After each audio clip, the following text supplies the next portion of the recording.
non-marching pep band, and painted a number of wonderful watercolors, including this one showing the Potlatch Depot for the Washington, Idaho, and Montana Railroad.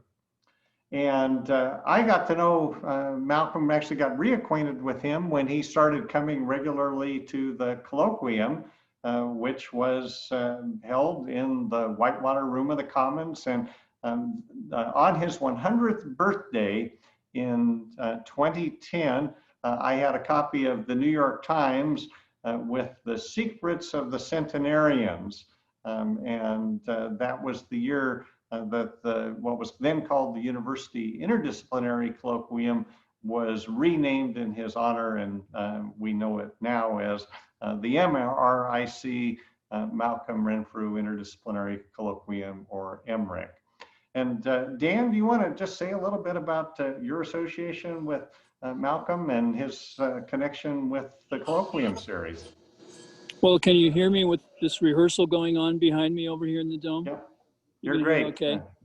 The colloquium started 20 years ago with myself, Michael O'Rourke, and Rick Fehrenbacher. We were humanities fellows in the college, and our assignment was to come up with something that might be of lasting value for the university. So we came up with what has become the Malcolm Renfrew Colloquium. And Malcolm came to every single one, and he always had so much great feedback for the presenters and for us that we thought on his 100th birthday that we should name the colloquium for him.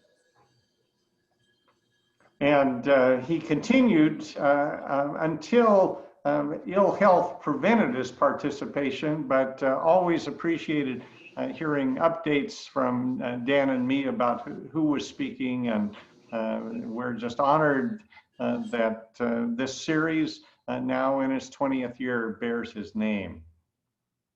So next week, we're going to actually reach across the border to a speaker from our friends at Washington State University, Noriko Kawamura, who is a professor of history, will talk about reconciliation of Pearl Harbor and Hiroshima. This was a program intended originally to be part of this year's Bora Symposium, which is the 75th anniversary of the end of World War II. But Noriko graciously agreed to adapt her program for what would be a video presentation for us. And now it's my pleasure to introduce today's speakers, which represents a cross-border collaboration between Lysa Salsbury, the director of the University of Idaho Women's Center, and Ken Faunce, who is a faculty member in the history department at Washington State and involved in the contemporary issues program at WSU. And their topic today is the construction of gender, a global perspective. And so I'll turn it over to today's speakers and let the two of you get started. All right, Kenton, thank you. Can you let me share screen, please? And I'll pull up our presentation. There you go. You should All have right, it thank now. you. Thank you very much.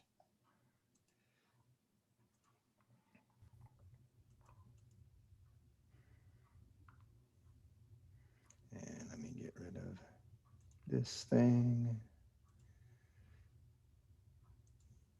All right. So I want to thank all of you for coming today and to Lysa's and my talk. And I'm going to start off with my introduction and then turn it over to Lysa. So as Kenton said, my name is Ken Faunce. I'm an associate professor in the history department at WSU. My areas of research are race, ethnicity, and gender studies, and also the history of drugs, organized crime, and pop culture. Is the areas I'm doing these days. And I am one of the designers of the Roots of Contemporary Issues program at WSU, where almost all students have to have it to graduate. And so I just first of all wanted to state that what I'm going to be presenting today is based on my interpretation of my research on things that are going, that I've been doing and working on for a number of years. And then also I use he, him pronouns, and I wanted to acknowledge my position, this positionality as a cisgender heterosexual man, and I benefit from the privilege of my gender conformity. And so I wanted to state up front, and also my day-to-day experiences are different from those who don't identify into the typical gender binary that's here. And so I just wanted to state all those things up front, and I'll turn it over to Lysa to introduce herself. Hi, everyone. Thank you so much for coming to our presentation today. For those of you who don't know me, my name is Lysa Salsbury, and I use she, her pronouns. I am the director of the Women's Center at the University of Idaho, and I've been working here since 2005 in the director role since 2013. So obviously gender is a very salient topic in the work that I do here. And I've been on a continual learning journey to try and understand how gender is constructed, and specifically how it's used as a tool of oppression against women and other gender variant folks. So I want to preface our talk by saying that I'm not an expert in this topic. I know that there are many others who are doing much deeper work, both here at University of Idaho and at WSU. And like Ken, I also want to acknowledge my positionality as a cisgender heterosexual woman who has all of the benefits of fitting within the gender binary every day. My experiences are very different to those who don't fall within those gender categories that we typically associate with man and woman. And so my hope is that this presentation will help to create a greater understanding and more compassion for individuals whose gender journeys are a lot more complex than mine. Thanks for being here. All right, thank you, Lysa. And so I'm going to start off with a brief look at the history of when did we start talking about gender? When did we start looking at this? And it's from the Western perspective, and especially the United States perspective, because this varies globally when these things were happening. And another thing to remember too, that because of imperialism and colonialism, many parts of the world were forced into looking at it from the Western or American point of view. So get that up front. And so the focus is going to be more on, especially the United States, how when we start doing it. But to start off with, I wanted to start with Jean-Jacques Rousseau and some of his ideas, because during the Enlightenment, this became a topic, a big topic about what is the role of men and women, what is a man, what is a woman, these types of things. And Rousseau came up with the idea that the world is split up into men's spheres and women's spheres. And this became sort of the foundation for what would happen in the 19th century. And he stated that the men's sphere is the worldly sphere, it's the public, right? Men run the business, the government, run the world. While the women's sphere is domestic. She runs the household. She takes care of the family and the children. She stays home. And so this, because of the esteem Rousseau was held in, when the patriarchal system continued to expand, we already had it, but it continued to expand it based on what Rousseau was saying. And the bottom line here is, to Rousseau, a woman's purpose, number one purpose, was to bear and raise children. He did talk about some other things about a woman should be pleasing to a man and things of this nature, but mainly to bear and raise children. Now, not everybody at the time agreed with him. And so this is where you start getting arguments about gender. And the premier person doing this was Mary Wollstonecraft, and she would celebrate the rationality of women. She wrote extensively denouncing Rousseau. She did not like his ideas. She talked about inequalities, and that Rousseau is basically saying women are inferior and less than men. She's stating, no, they're not. The big reason is education. Women do not receive an education, so therefore they don't have access to the power and the equality. But she's celebrating the rationality of women. Women are rational, logical, they're not irrational and emotional. And so you see this battle starting of defining where men and women fit. So then we move into the 19th century and the Victorian period. And I've done a lot of research on the Victorian period. I find it fascinating. And this is the main period, 1840 to 1900. And so the Victorian period sets up, especially in Great Britain and the United States, a very male-dominated patriarchal system. And it's basing it on a lot of Rousseau's ideas that become kind of set in stone. Women stay home. Their purpose is to bear and raise children. Men run the world kind of idea. And it's a very oppressive system that is developed. As a result of this oppressive system of the 19th century, you end up with the rise of first wave feminism. And this is especially the latter half of the 19th century and into the early 20th century. And so this is a direct reaction to women being told they're inferior to men, they're not equal to men, they should stay home kind of idea. And so in this first wave feminism, and there's an immense amount of women working in this of all types. And one thing I want to say real quick about first wave feminism, a legitimate criticism of first wave feminism is it tends to be very white woman, middle class oriented and Western oriented. If you're a Black woman, say in the United States, you're not given the same voice as the white women in first wave feminism. And so we need to keep that in mind as we go through this. But first wave feminism wanted equal divorce rights, equal property rights, equal employment and education. They're trying to get these things, and a big one being suffrage, women's suffrage, which would eventually be accomplished. And you do see a trend in later first wave feminism. The focus starts to really get on suffrage, with some of the other things kind of dropping to the back burner as part of all of this. But there's this big push forward to change this patriarchal system and to redefine what is these gender roles. So that brings us then, and I told you this was going to be brief, this brings us to World War I and World War II. And so there's a transition here because all the men go off to war.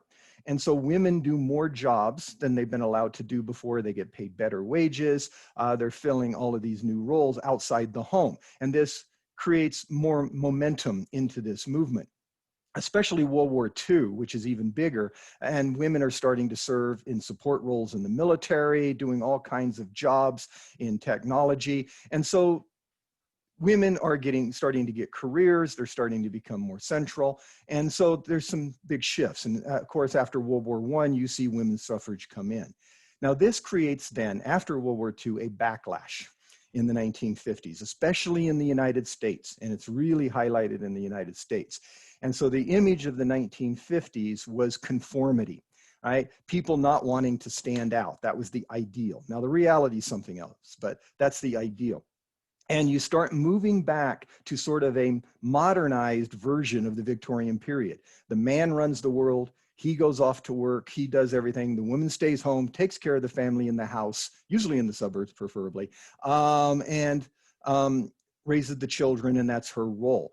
And some historians, myself included, like to label this the father knows best or leave it to Beaver syndrome, based on the TV sitcoms of the 1950s where the wife was the housemaker kind of idea. So you see this pushback. Women were gaining too much as part of this, becoming too equal. It was upsetting the gender norms. This then leads to another pushback and second wave feminism of the 60s and 70s. And so you have women come forward, pushing back about going back to this women are as only the homemaker idea. Now, second wave feminism, while it is better than first wave feminism, with including others, there is still some legitimate criticism there that it still is leaning towards white middle class women a lot more than other groups or globally. But it is better than the first wave feminism covering these things.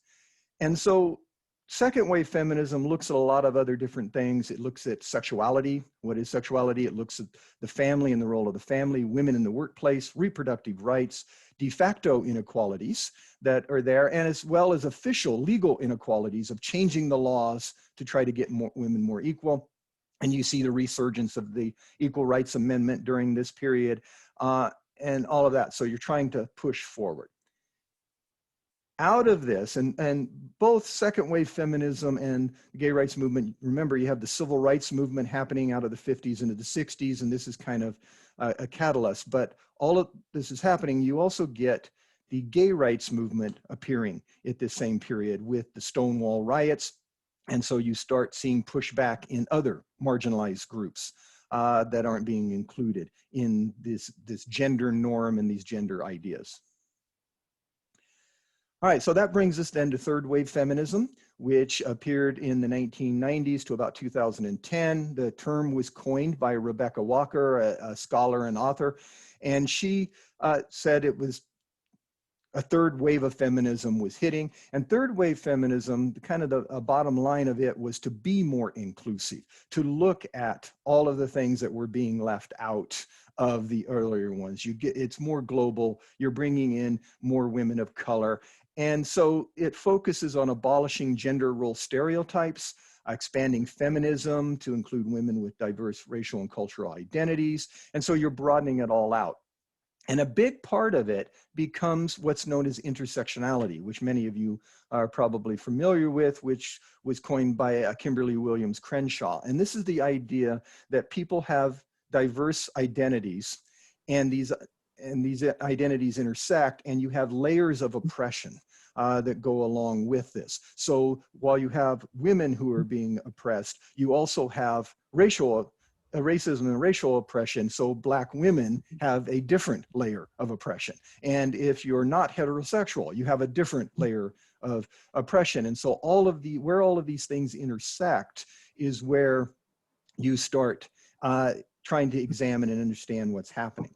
And that brings us to the last one, where we are today, which is fourth wave feminism. Started around 2010 or so, and is kind of what we're in now. And this is driven by younger activists that are part of all of this. And it is created because it realized the limitations of third wave feminism, and they're trying to fill into that. And the education, advocacy, and activism of fourth wave feminism is digitally driven. And I think this is probably the biggest point of this. And I want to thank Lysa for this quote that she gave me. Feminist Jessica Valenti in 2009 stated, "Maybe the fourth wave is online." And so this is the idea that you're organizing differently, you're campaigning differently, it's a different kind of activism. So activism takes place online, it meets online. And so fourth wave feminism sometimes can take place in the streets, sometimes it can take place online, but most of the time it's conceived and propagated, organized online. And so that's kind of the difference for the new world we're in. And so that's a quick, brief overview, and hopefully I didn't go too quickly there. But in order to get a better handle on all of this, you also have to understand, well, what is gender? And that's where I'm going to turn it over to Lysa. All right, thanks, Ken. So in order to understand how identities intersect and the individual experiences that they create, we really need to know what gender is. So I want to briefly discuss some definitions so that we can have a mutual understanding of what we're talking about. The term gender is often conflated with sex. So while there might be some fundamental differences in opinion between scholars in different disciplines, sociologists and most social scientists regard sex and gender as two distinct concepts.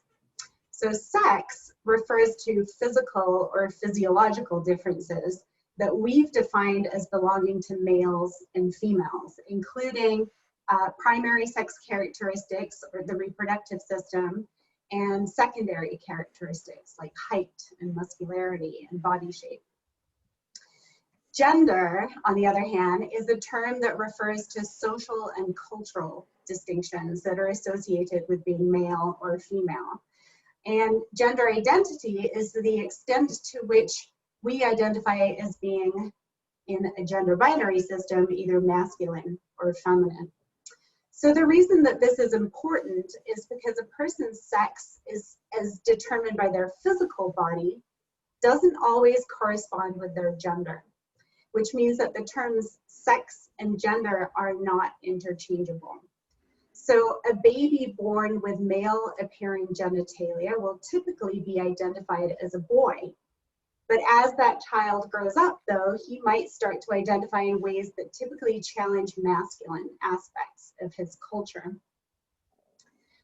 So as we're talking about gender as a social construct, I'm going to throw out there that the concept of biological sex is also a social construct.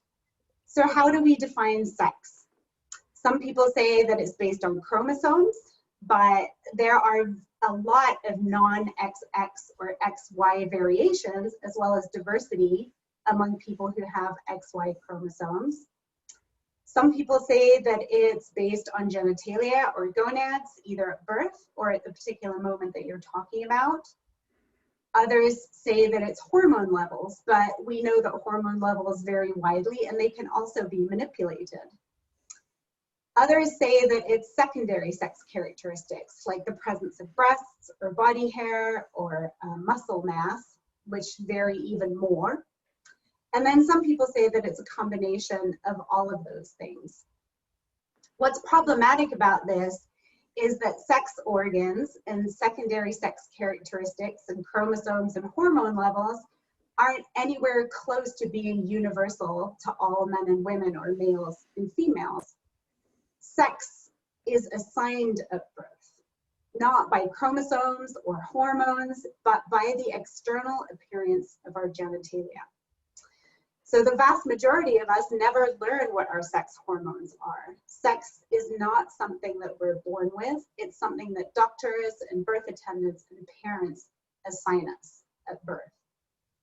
And the problem with assigning sex at birth based on genitalia is that genitals are not binary and they're not unchangeable. Genitals can be ambiguous at birth, and many trans people get gender confirming surgery to change them. Neither chromosomes nor genitals are binary, and the vast majority of measures by which we judge sex are in fact very much changeable. Also, it's worth noting that there's nothing intrinsically male about XY chromosomes, testosterone, body hair, muscle mass, or penises. Those are things that we just ascribe to maleness. So sex, like gender, is socially constructed and it can be changed. Next slide, Ken. Sorry, it wasn't working. Thank you. So the concept of gender is socially constructed. When we talk about boy and man, or girl and woman, those are labels that we assign based on socially defined characteristics. These labels are restrictive, and they can also be really harmful when people don't identify within that binary. So I want you to think of gender as a spectrum rather than an absolute categorization. And most individuals fall somewhere in the middle rather than at either extreme. So just a quick review of some terminology that's often used when discussing people's gender identity. You're probably familiar with a lot of these terms, but some of them are less commonly known. And these are from a really comprehensive list that I found on PFLAG's website. For those of you who are not familiar with PFLAG, it's a national advocacy group for the LGBTQIA community. And they have a fantastic glossary that I really recommend that you check out. I didn't put all of the terms because we wouldn't have time to go through them, but I put some of the more common ones. So I'm just going to briefly go over some of these. So when we're talking about someone who's cisgender, we're referring to an individual whose gender identity aligns with the sex that was assigned to them at birth. The term transgender is often considered an umbrella term, and it's used to describe a person whose sense of personal identity and gender doesn't correspond with the sex that they were assigned at birth. Gender fluid typically refers to a person who does not identify as having a fixed gender, And so that person might feel that they identify with multiple genders at once, or fall somewhere in between, or flow between genders. Genderqueer is typically considered an umbrella term for people whose gender identity is outside of the binary of man and woman. And gender nonconforming, I learned that this is actually an outdated term to use now. Similarly to gender fluid and genderqueer, it's used to describe people who view their gender identity as one of many possible genders besides man and woman. And some more current terms that are included in the glossary, which I thought I would put out there, some of them I had heard of and some I hadn't, include gender expansive, differently gendered, gender creative, gender variant, and gender diverse. So those are more updated and inclusive terms to use instead of gender nonconforming. Non-binary refers to individuals who identify as neither man or woman, or both man and woman, or maybe a combination of man and woman. Some folks use this term to identify themselves exclusively, and other people use it interchangeably with some of the other terms like genderqueer that I've mentioned. But it's you'll sometimes see it abbreviated with a capital N, capital B, or as NB. Someone who's agender is a person who does not identify with any gender. Someone who's androgynous typically has elements of both femininity and masculinity, or they present in a gender neutral way. And then the term two-spirit, Ken's going to talk about this more in the presentation further on. But this is used in some American Indian and Alaska Native communities to refer to a person who identifies as having both a male and a female essence or spirit. It encompasses sexual, gender, cultural, and spiritual identities, and it uses language that emphasizes reconnecting to tribal traditions. So what I want you to take away from this is that it's really important to remember that people's interpretations of their own gender identity can vary significantly, and it's important to honor whatever definitions people choose to describe their own personal experiences. The definitions that I've provided today are an attempt to explain these concepts, but they really should not be considered as absolutes. Thanks, Ken. So I wanted to show you this diagram, the gender unicorn, as I have found it really helpful when trying to visualize how sex and gender identity and gender expression and sexual orientation all tie together. This is from the Trans Student Educational Resources website. And some of you may have seen this and be familiar with it, or you might have seen a variation of it, the genderbread person, which is not actually used very much anymore by gender educators and activists because it's considered inaccurate, and also it's not inclusive of genders outside of the Western gender binary. So this graphic was actually created by people who identify as queer and trans, and it's a more accurate representation of how they view gender. So as you can see from the diagram, the illustration shows that gender identity, gender expression, sex, sexual attraction, and romantic attraction are all separate and independent things. And for a lot of people, these things align in a pattern which is prescribed and accepted by society. But for many folks, these things don't line up in neatly uniform ways. And so the main idea is that gender is a spectrum, as are all of the other ways in which we express our identities. So this diagram allows us to kind of plot where we fall along each of these lines. Just a brief kind of note about each one of them. So when we look at gender identity, this is one's internal sense of being a man or a woman, or neither of these, or both, or another gender. So everyone has a gender identity, except for folks who consider themselves to be agender. And so for transgender people, as I mentioned, their sex assigned at birth and their own internal sense of gender identity are not the same. Gender expression is the outward manifestation of one's gender identity. So most transgender people seek to make their gender expression, how they look, match their gender identity, which is who they are. And so rather than their sex assigned at birth. So this is how we perform gender, and I'll talk a little bit more about that in a second. Sex assigned at birth, so we talked about that. That's the assignment and classification of people as male, female, intersex, based on a combination of anatomy, hormones, and chromosomes, but typically just from a very brief assessment of external genitalia. Physically attracted to, this corresponds with sexual orientation.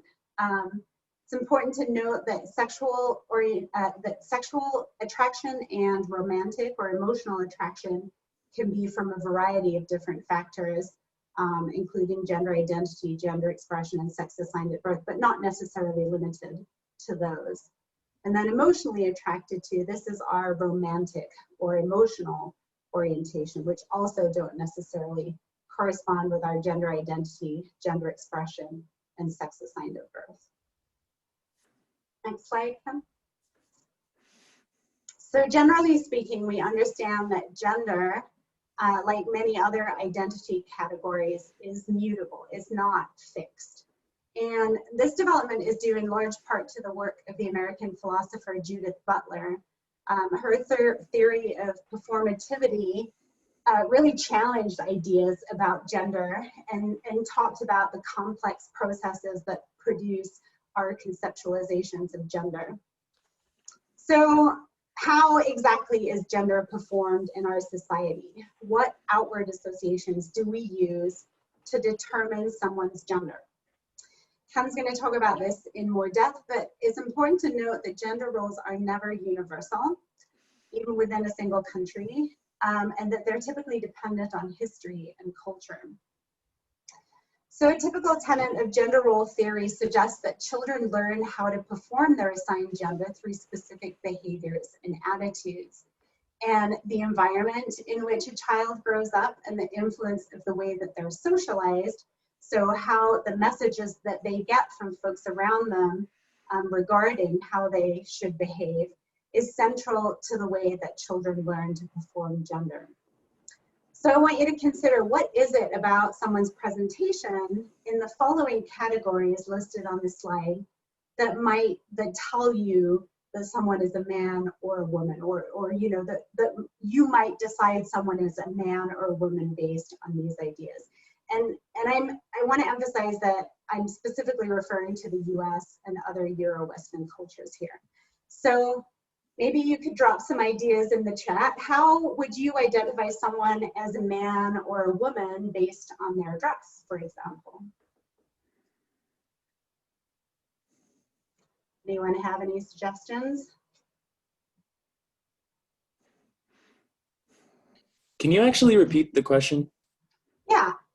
How would you personally identify someone as a man or a woman based on the way they dress?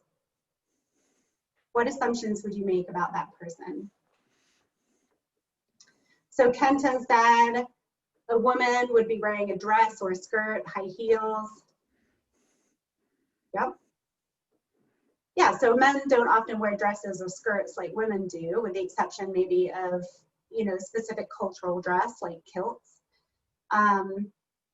Men often wear dark or neutral colors, while women are, you know, allowed to wear bright colors and prints. Yeah, Deb says men wear ties typically. Men wear simple, rugged clothing, jeans and boots, not a lot of accessories, coveralls. Emily says leggings or tights on women, but only on men in athletics or dance. That is a tragedy because leggings are super comfortable. Brittany says men have shorter hair and don't wear makeup. Exactly. So, you know, we expect men to have shorter hair. Typically, they don't color it a whole lot. What about voice and body shape?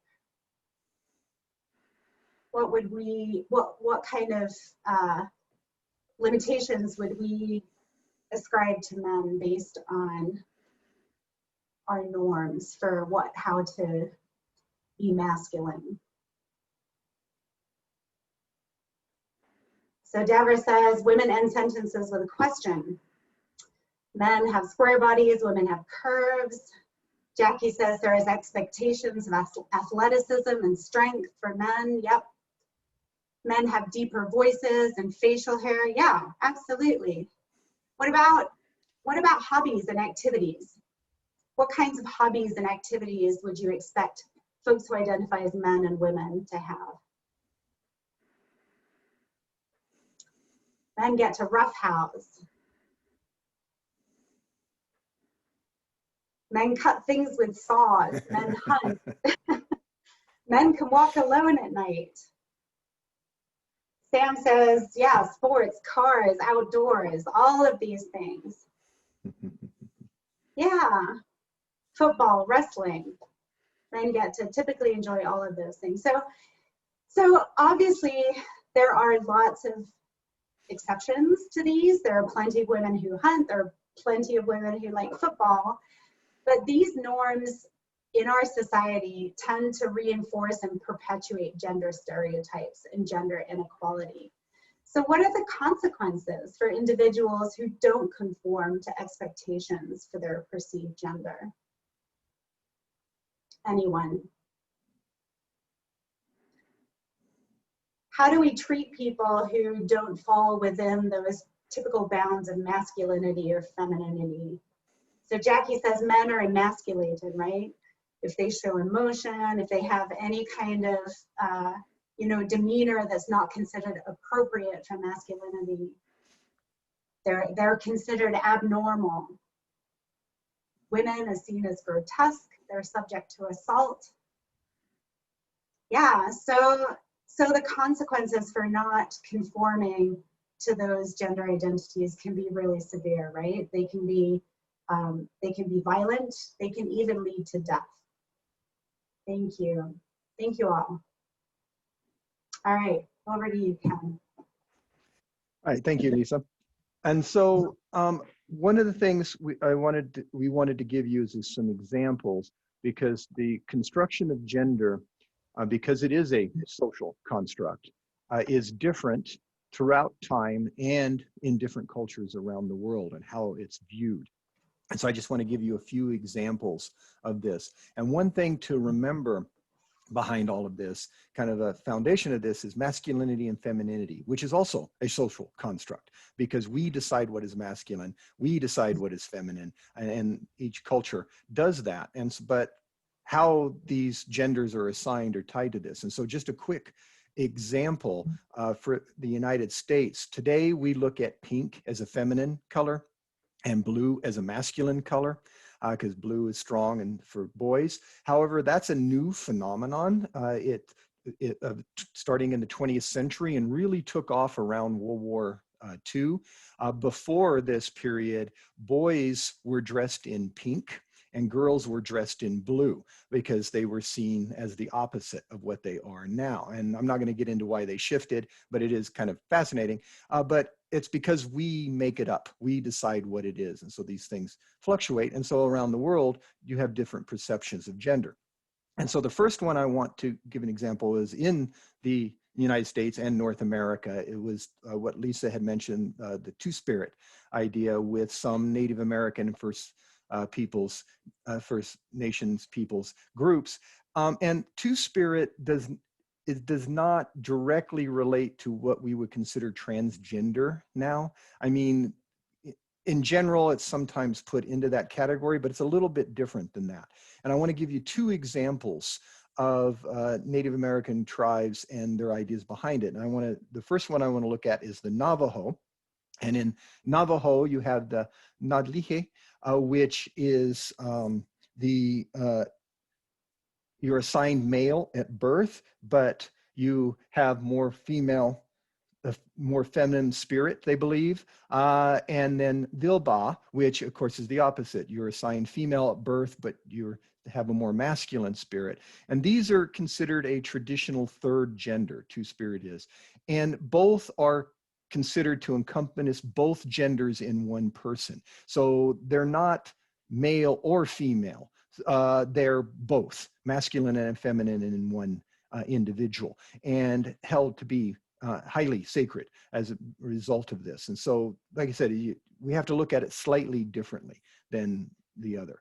Another example of this two-spirit idea is in the Mojave, and they actually recognize 4 genders in their culture. You have men, you have women, you have Huame, which are male-identified females, and Alha, female-identified males. And so to them, those are 4 distinct genders as part of it all. So it's not quite the transgender concept, but it's very, it's similar as part of this. And there are a lot of other instances of this across North America, Canada, up into the Arctic, people that cover this. And while they have similarities in common, each culture looks at it slightly differently, depending on the culture.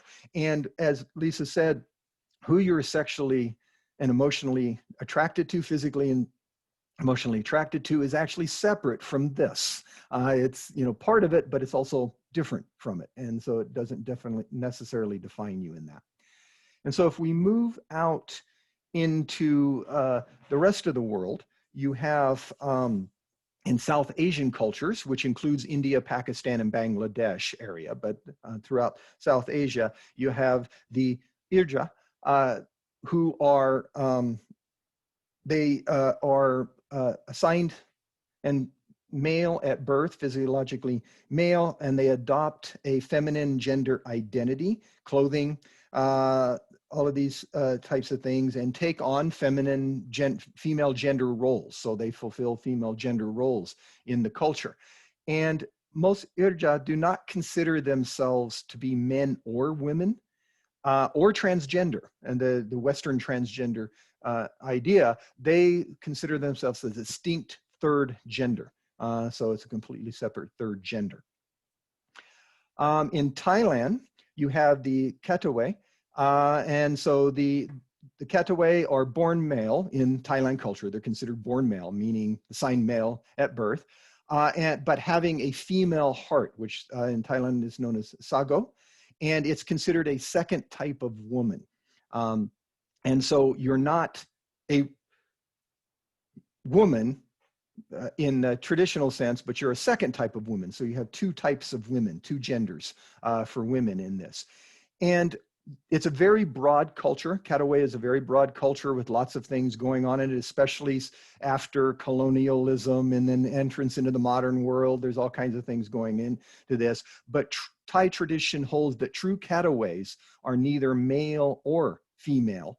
And they inhabit a space between the genders of male and female. So there's something in between as part of this, and that's how they look at it. Now in Madagascar, so jump over closer to Africa, the ethnic group, the Sakalavas, they believe that boys that have a feminine appearance are raised as girls, and it's known as Sektra. And the interesting thing about this is it's not necessarily about the identity of the boys.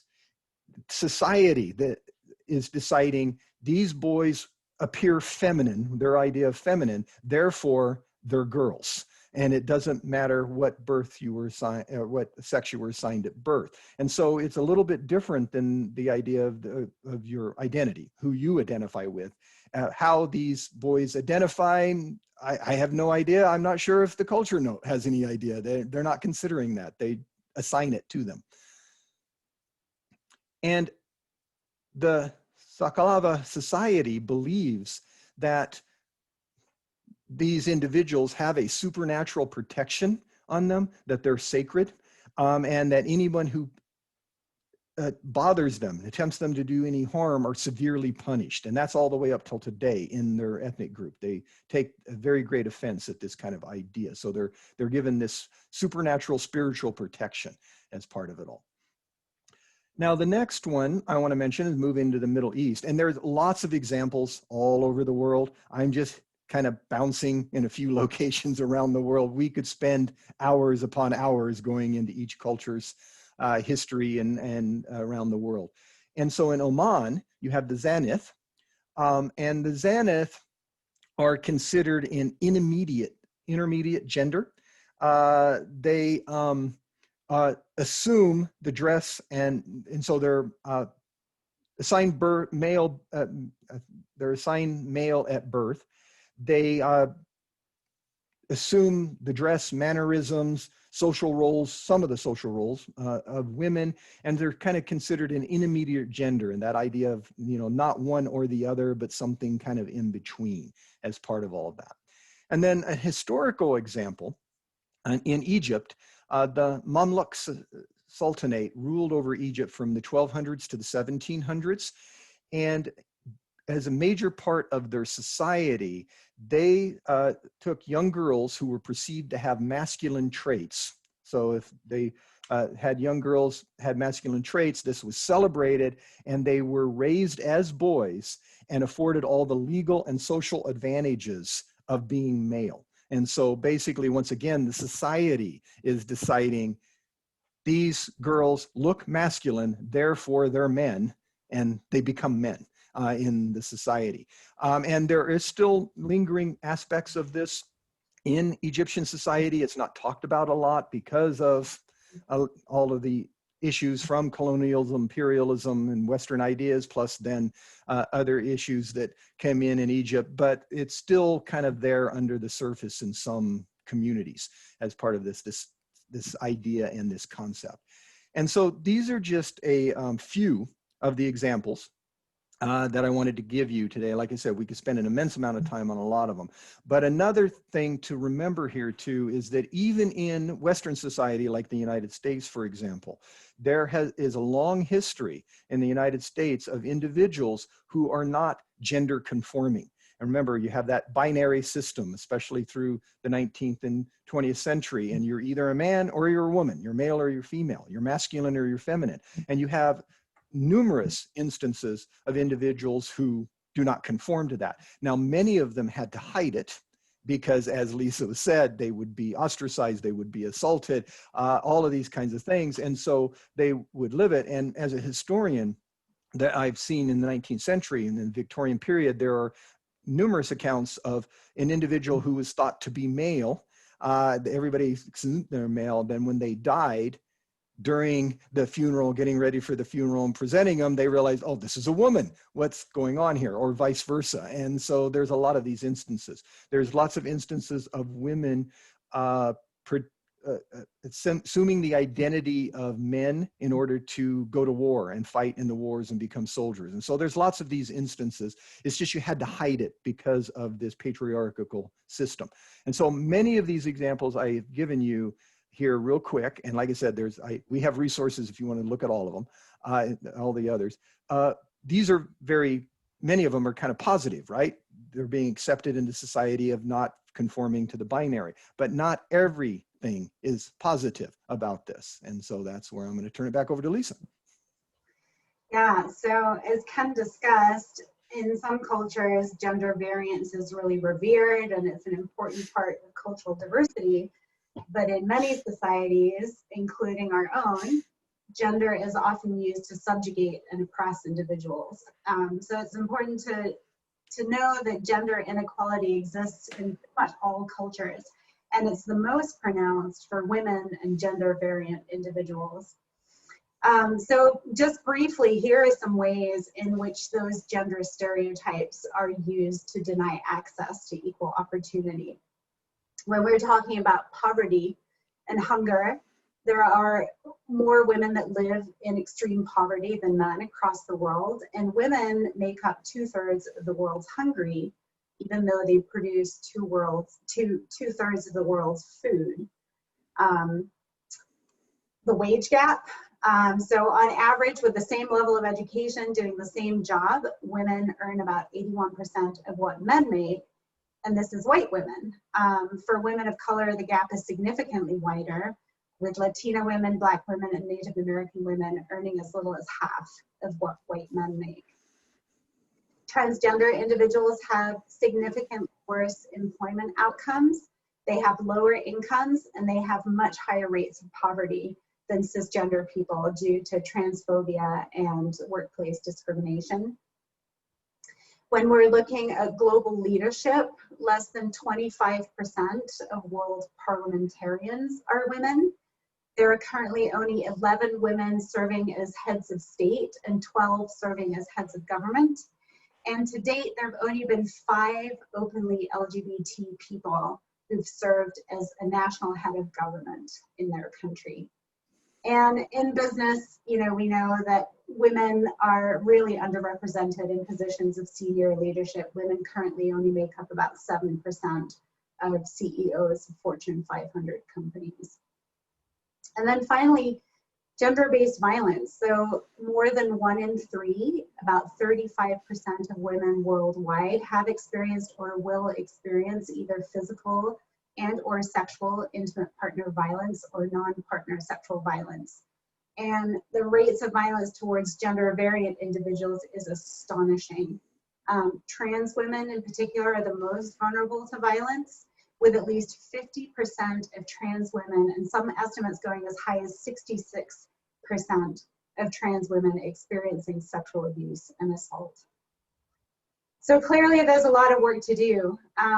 Gender equality is critical for equitable and sustainable global development. And there are lots of cultural traditions around the world still where women are subjected to social and economic and financial and political and religious conditions that amount to violations of their human rights in the name of cultural sovereignty. And so just to name a few, child marriage, female genital cutting, which still occurs in over 30 countries around the world, and practices like menstrual huts, which can lead to infection and death for millions of women around the globe. So here's our challenge, right? How do we respect individual cultures and then at the same time work to secure gender equality? And then how do we fight for equality for women and gender expansive individuals in our own communities? And Ken's got some suggestions here for how to be a good ally. Before I get into that real quick, I'll answer your questions, Nancy. For the United States, the colors started being heavily assigned to gender in the Victorian period of the 19th century. And then later we switched it. And then the answer to the other question is that as well. It has to do with patriarchy. If you're not gender conforming, you have to be punished, and that leads to violence and all kinds of other things because you're not conforming to your gender roles. And that comes out of these patriarchal systems that are part of all that. And so how to be a good ally? Just a quick list here. Be fair. So just think about fairness. Think about justice. What is fair in these situations? Another is to listen to women and non-binary individuals. And so that goes along with, you know, listen to their voices, pay attention, but also if someone is using he, she pronouns, respect that and use those pronouns, whichever they happen to be, you know, so if it's he, him, she, her, you know, respect that. I mean, listen to what their identity is. Gain an understanding, do the research, you know, try and understand sexism, homophobia, transphobia, where's it coming from? Don't accept it. Don't accept these kind of behaviors. Now, sometimes, of course, if in some situations that might be dangerous, but where you can, speak out against it, say that that's not acceptable. Help to amplify the voices of vulnerable groups, amplify the voices of women, and provide the voices of the LGBT community, any other vulnerable group that's part of all this. Provide support when needed, and this can be from all kinds of support from just showing up or speaking out. And for myself included and all of the men out there, beware of mansplaining, okay? It's easy to slide into because of our patriarchal culture and the residues we have of it. So beware of that. Realize when you're doing it, and if you're told you're doing it, don't get defensive and nasty. Just accept it because you probably were doing it. And then seek out and provide female and non-binary role models as often as you can. Value women's perspective and other marginalized groups. And what goes into this is respect their identity, whatever that individual's identity is, whether it's male or female or non-binary or gender fluid or whatever it is, respect that. That is their identity. And so respect that and accept it. You don't get to pick it. You know, I don't personally get to decide who's male and who's female. It's the individual that decides that for themselves. And then make structural changes where you can.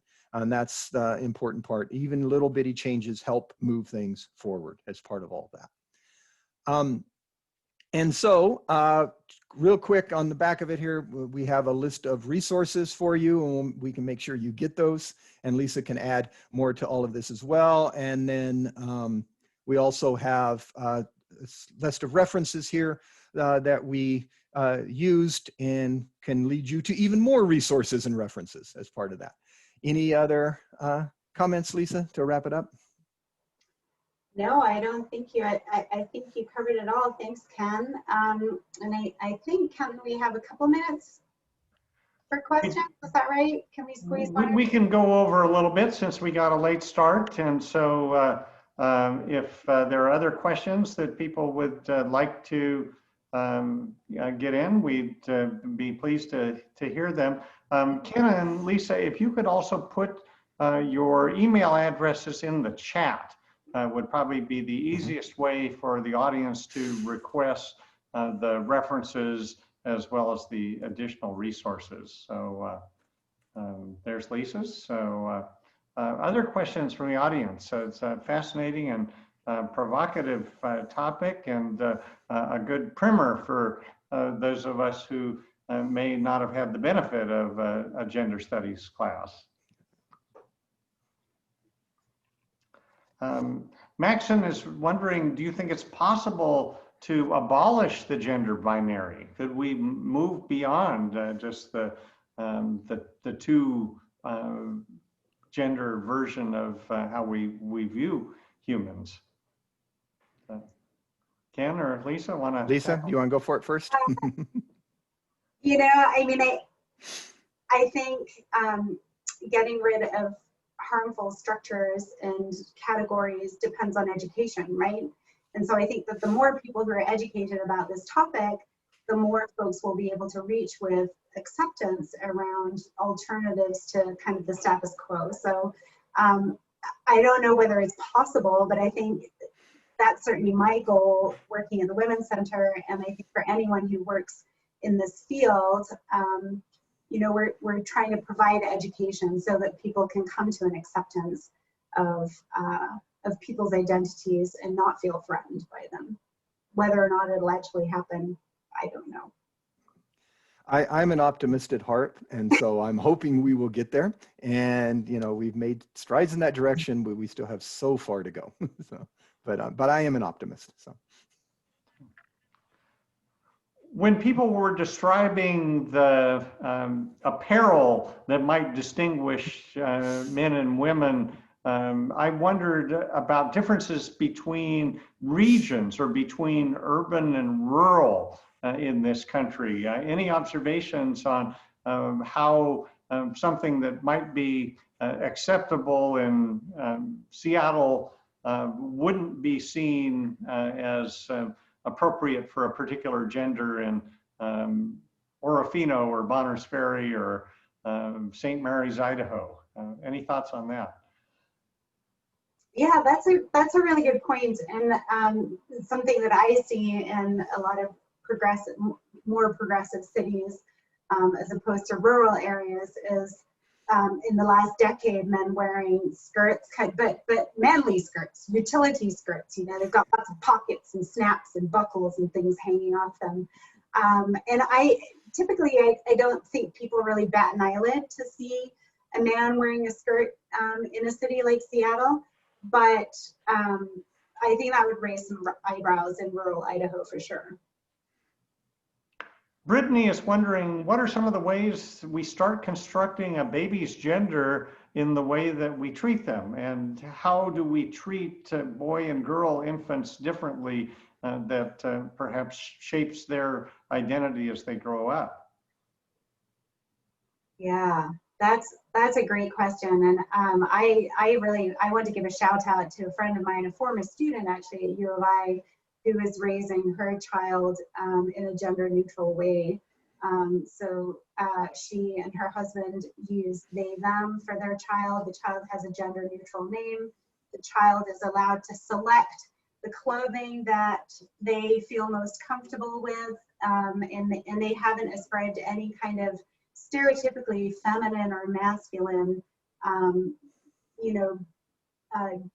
toys, accessories, clothing to the child, specifically because they want their child to grow up without the burden of having to choose, right? Again, they're waiting for the child to tell them when they're ready what their gender identity is. So I mean, but that's challenging, and they've faced a lot of backlash from family and friends in doing that. But I think there are definitely ways in which we can treat our children in a way that nurtures them equally, and I think avoiding using admonishments that contain gendered implications, like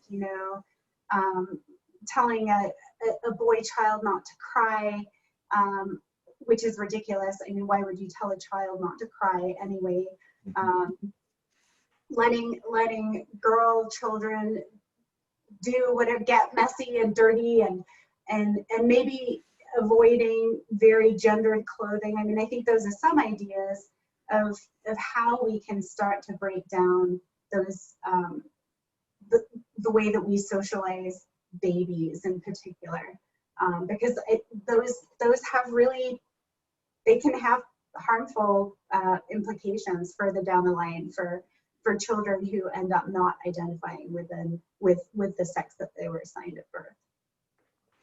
And there Ken, some anything studies, to add to that? yeah, I was going to say there some studies have shown that the way people speak to boy or girl infants is different in the tone of voice, the words you use, how you handle them. Some people are much more delicate with girl children, while they just toss the boy child all over the place, kind of concept. And so all of these kinds of things are just conditioning as the child gets older.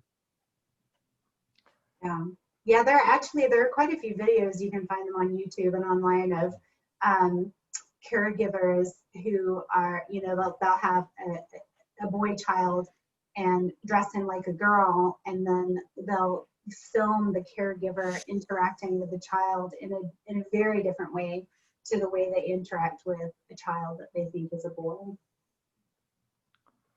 I think we've come to the end of our time, but before we go, I'd like everyone, if you're watching with your camera turned off, if you could turn it back on so our audience could see the presenters and vice versa. And if you would like to offer a virtual round of applause, or also the applause sign in Zoom to just show your appreciation for informative presentation, and one that really captures our spirit of interdisciplinarity. So a little bit of history and gender studies, child development, sociology. So thank you, Professor Faunce and Lysa, for your presentation today.